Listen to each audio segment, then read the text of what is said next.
Gusto mo bang magkaroon ng pagkakakitaan pero wala kang pampuhunan? Mahirap yan.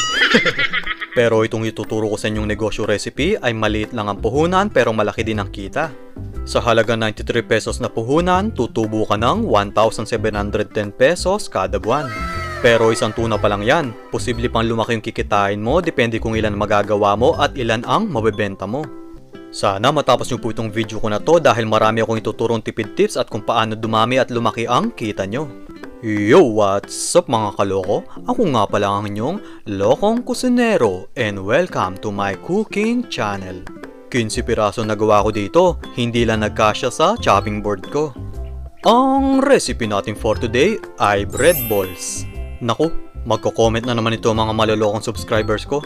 Uunahan ko na kayo. Hindi po masarap ang balls ko, wag ako.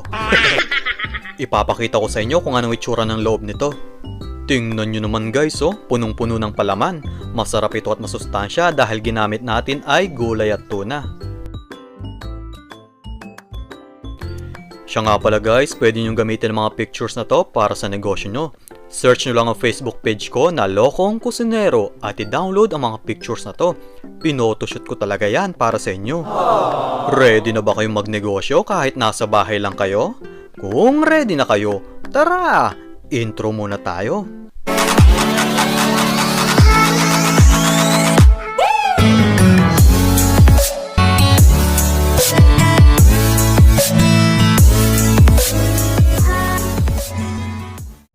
Kung bago ka sa channel ko, please click the subscribe button and the notification bell icon para ma-update kayo sa susunod nating mga video.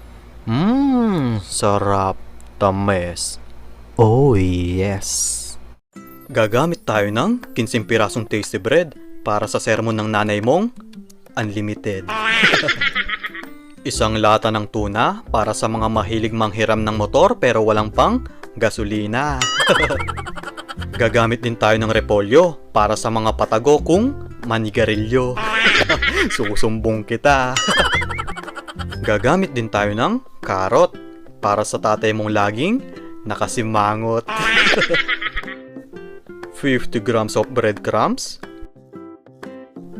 2 kutsarang oyster sauce para sa kalsada nyong buwan-buwan inaayos. Kalahating kutsaritang asin para sa mga anak na malapit ng palayasin. Kalahating kutsaritang paminta para sa mga babaerong motorista.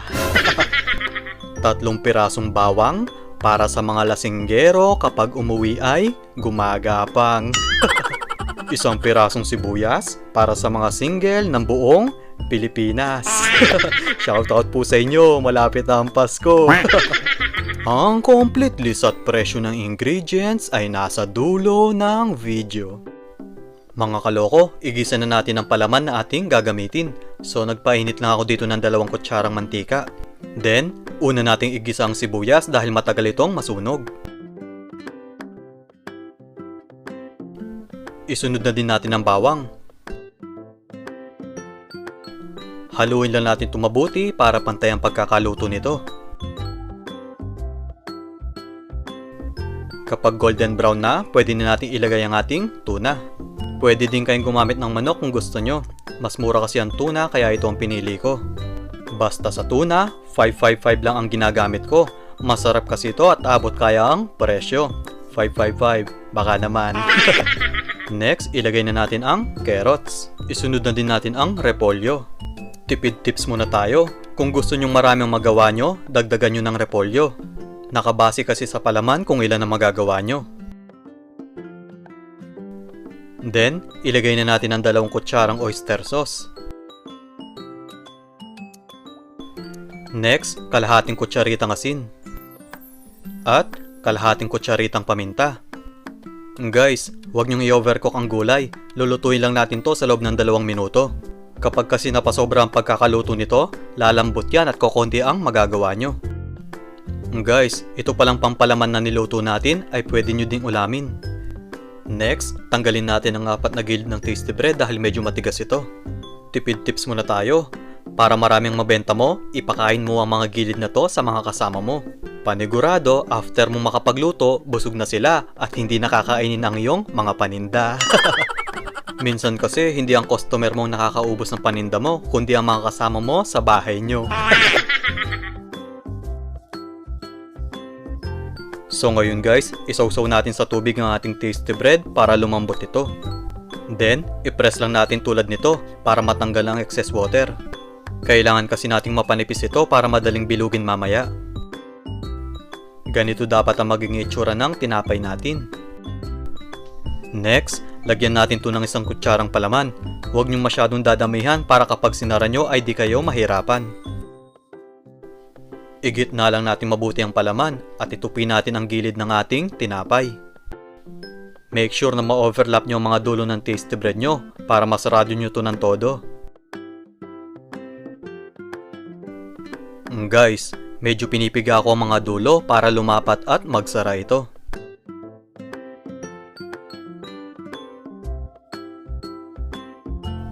Dapat ganito magiging resulta ng pagkakabilog nyo. Next, balutan natin ito ng bread crumbs. Medyo basa kasi ang tinapay natin kaya panigurado kakapit to. Kung sobrang nagawa nyo, pwede nyo itong i-ref at kinabukasan ipirito. Hindi naman ito masisira kaya makakapag-stack kayo. 15 piraso nagawa ko dito. Di ko na ipapakita ang iba dahil 12 piraso lang ang kasya sa chopping board ko. So ngayon guys, magpainit na tayo ng mantika para makapagpirito na tayo. Then, ilagay na natin ang mga bread balls. Lulutuin natin to into medium heat hanggang sa mag-golden brown ito.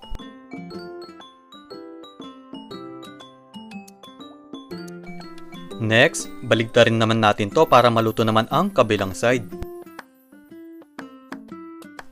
Grabe, ang ganda ng pagkakapirito natin. Kaya sa mga curious dyan kung anong kulay ng balls ko, golden brown po ito. Ilagay muna natin sa strainer para matanggal ang excess oil. Ulitin lang natin ang ganitong procedure sa mga natitirang bread balls natin. Guys, sa mga hindi pa nakaka-subscribe sa channel ko, ito na ang tamang time para mag-subscribe na kayo. Marami pa kasi akong ituturo negosyo recipe na tulad nito at paniguradong makakatulong sa inyo. Pwede nyo din i-share ang video na to sa mga friends nyo para marami kayong kalaban kapag nagnegosyo kayo. Heto na ang ating bread balls. Pwede mo itong ibenta ng 10 piso kada piraso. Pwede din mas mababa ang presyo kapag mas marami ang nagawa nyo. Pagdating kasi sa pagnenegosyo guys, lagi nyong kukomputin kung magkano ang tutubuin nyo. Kailangan alam nyo yan. Kasi hindi sapat ang kabod marami kang nabebenta pero wala ka namang kinikita. Kumbaga, para ka lang naglalaro kapag ganun. Sayang lang ang pagod nyo. Kaya mas maganda, alam mo ang iyong tutubuin para yun ang iyong papagulungin at palalaguin. Kung nagustuhan mo ang recipe ko na to, palike naman itong video ko at pasubscribe na din sa channel ko. Pero bago ko tapusin to, shoutout muna tayo. Shoutout po kay Ma'am Angelica Decena Duplon at sa asawa mo pong si Sir John Michael Lipata, Sir Jov Benitez, Ma'am Heidi the Explorer, Joseph Reyamilio from Bistamol North Molino, Ma'am Marilu Poyawan, Ma'am Shibing, Ma'am Monesa Mantoya at kay Sir Lebron. Maraming salamat po sa inyong pananood. Ingat po kayong lahat and God bless. Mga kaloko, heto ng complete list at presyo ng ingredients ng ating bread balls. Bye-bye! Bye-bye!